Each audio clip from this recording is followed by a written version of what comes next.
Are you ready? Do your best impression of me.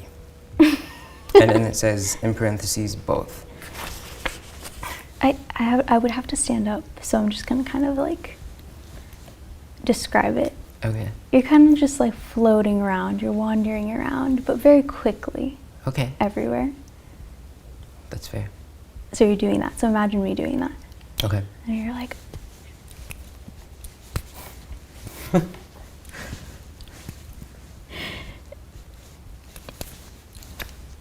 That's fair. For you, I'd be like, I got a smoothie, right? Oh, I'm sipping the smoothie. Like, oh, it's not really hitting the spot, but I don't really know what else to do, so I'm just gonna keep drinking it. I'm just gonna keep drinking it. And then, oh, you know what? It's fine. It's fine. It's fine. Okay, true. Okay. True. All right. Nice. Yeah.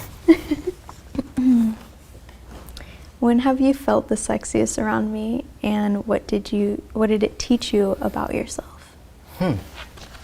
When did I feel the sexiest around you? Oh, in general? That's such a hard question.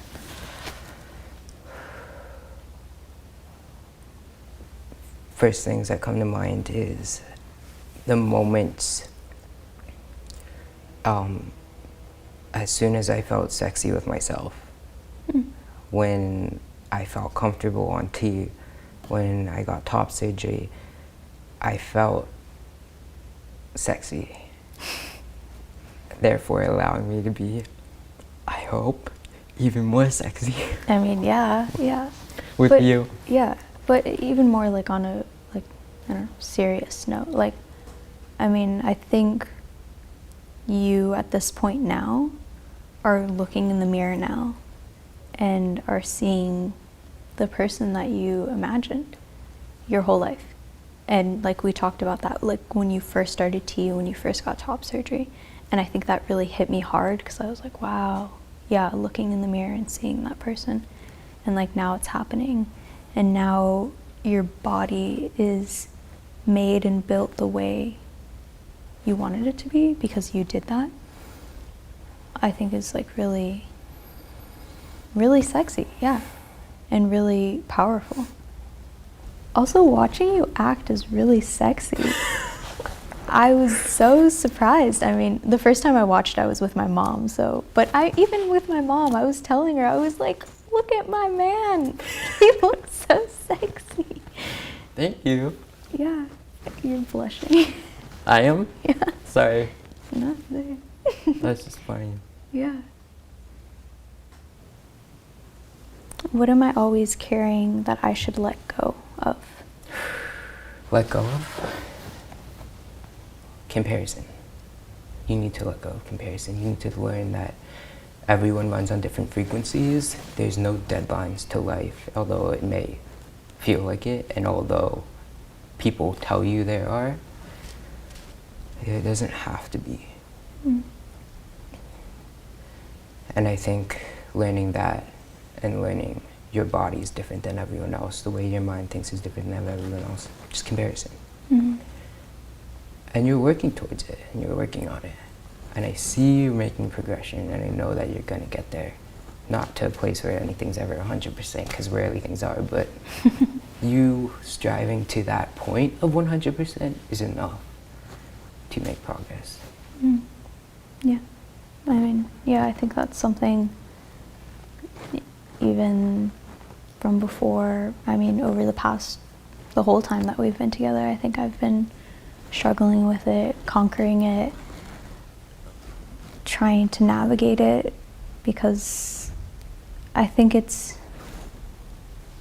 especially because of the online aspect between us, like social media, so many people are telling us first that we have it figured out, second that we seem so secure about what we're doing.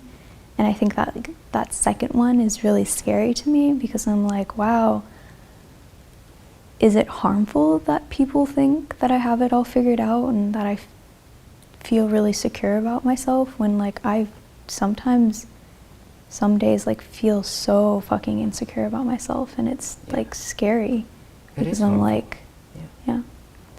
So I think that's something that you're teaching me to like uplift myself and like hold myself and act more tender to myself, because yeah, you're right, I compare myself constantly. But you made so much progress, and I'm so proud of you. Thanks. I'm proud of you too, always. MaryV, Cello. do you ever wish the world didn't know who we are, and we had no visibility whatsoever, and it was just you and me, and no one was watching? Interesting. Your question was, do you wish we had it, or do you wish we didn't have it? Yeah, do you ever wish that that visibility just didn't happen, and we were, I mean, for our relationship specifically, yeah. in a way that perhaps our art and other passions could have taken off, Yeah. but people wouldn't even know we were dating. We would be out of the spotlight. Yeah. I mean, yes and no. Yeah. No, because I feel like over even just the past year, we both have like grown this type of anxiety inside of us when going out. And I feel like that's something that we haven't talked about. I mean, between us, yes, we've talked about it, but like to our audience or whatever. I think it's because it's such a privilege and we feel so grateful. Yeah. We don't ever want people to think we're ungrateful for that. Yeah, yeah. But I think putting it in the words of like public privacy viewing all the time. I mean, but I don't know, even saying that is like hard to like figure out. I think what we struggle most with, and correct me if I'm wrong, is like there's no on-off switch. Yeah, yeah. You know? Yeah. It's just always there. Yeah. And it shapes the way we navigate the world sometimes a little bit. Yeah. Especially because when people approach us, 9 out of 10 times it can be an inaccessible experience for me due to the communication barriers, right, or even unsafe occasionally. Yeah. But then on the other side, yes, because I think if I maybe just would have seen more types of relationships in my face growing up, I could have come to terms with my queerness much faster. And I think that like that disconnect was so weird for me, but yeah, like now I'm like, when people, I mean, like in both of our DMs are like, oh, now I have a better understanding of my sexuality. I'm like, wow, I can't believe I or us, like we did that for this person. Like, that's the best thing. Yeah. It makes it all worth it. Yeah. Oh gosh. Your facial expressions say more than like the card does. Oh. I feel like I have to read it first in my head so then I can like read it correctly. Take your time. If for some reason I lost my memory, what would be the first thing you'd tell me about us? That's like sad, but That's also so like sad. funny. I don't know. Sorry, I'm laughing. No, it's okay. Why? Are you thinking of something you would say? I don't know. I'm just thinking like. If you lost your memory. This is like the Notebook stuff. I know. Oh my god. Okay. Oh, I just hit the mic. I'm so sorry. But that just made me really sad. Oh god. Number one, I'd be like, honey, you're not straight. Because that's something that you, even after we first met, and I presented as a cisgender girl, you thought you were straight. Yeah. So let's tell you that. Yeah. Very good news. I think I just have to sit you down and tell you everything. there's so much that you would need to know. And I'd have to show you the photos and the videos, and I'd give you a choice, like I always do. And I would be like, because I know you're not the same person, this is what happened in the past. It's up to, this is your out, how we've given each other outs. If you want to stay with me, I would love that. And regardless of what you choose, I'll love you forever. But if you don't, or if you need time, you can have that.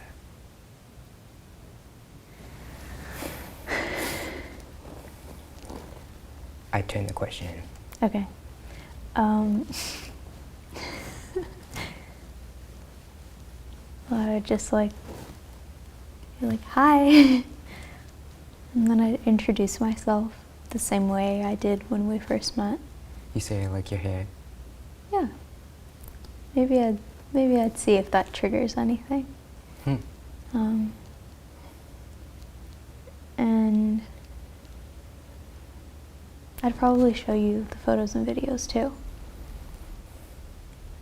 You know, actually, that'd be so interesting if it happened to me, because if I was 17 and I looked down, Yeah. I wouldn't be in the same body. Yeah. Yeah, I was just thinking that. I was like, wait, if I showed you photos and videos, you would be like, that's some dude. Like, that's not me. No, but I've always known this is how I want it to look. I'd Yeah. look down and I'd just be like, was my life before a dream, or is this a dream? Yeah. Whoa. We love those kinds of questions. Yeah. Oh, it's getting sad. I'm going to apologize in advance. If this were to be our last conversation, what's one thing you'd never want me to forget? I mean, like, I say this like full-heartedly, that you are and were and forever and always are my greatest love. Seriously.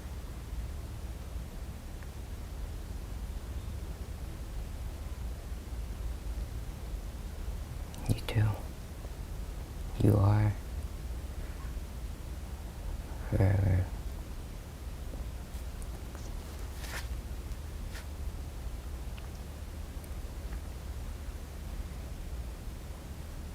And I think, well, yeah, actually, I'll leave it at that.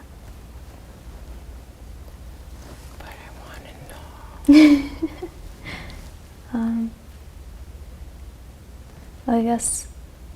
I guess it like really solidified. I mean, it's been solidifying, but when I emailed your grandpa, and I feel like I've told you before, like, you two are so similar. My grandpa and Yeah. You two see eye to eye on a lot of things, and you observe very well. And I think telling him, and I wrote him a letter, but then I also sent him an email. I think telling him, I felt very vulnerable in that moment, like telling him how much I appreciate you and how much I want to care for you and how much I love you so, like, deeply. May I ask why you sent it to my grandpa out of everyone? Well, like I said from the Because beginning, we're similar. that you two are very similar. I see a lot of you two in each other. Sure, last question. How do you love me?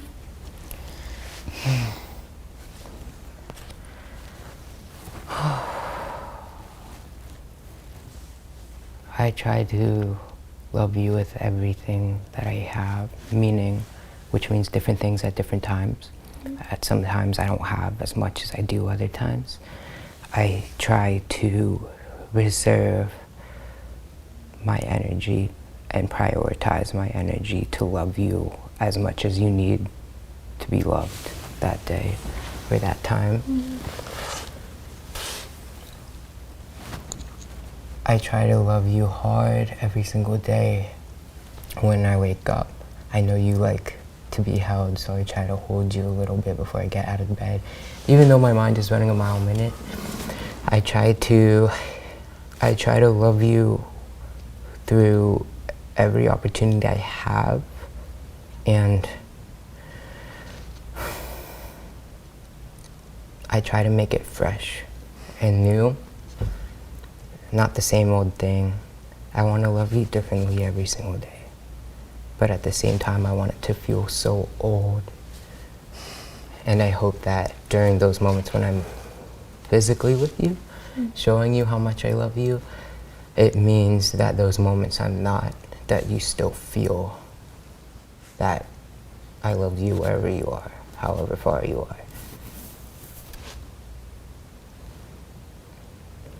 So as much as I can, as much as I can.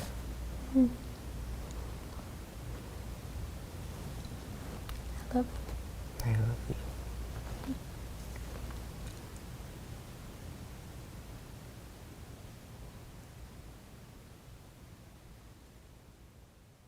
Hi guys, thank you so much for watching. This is Mimi at The Skin Deep. If you want to be a part of our community, if you want to join our movement, you can subscribe to our newsletter at theskindeep.com/subscribe. Thank you so much.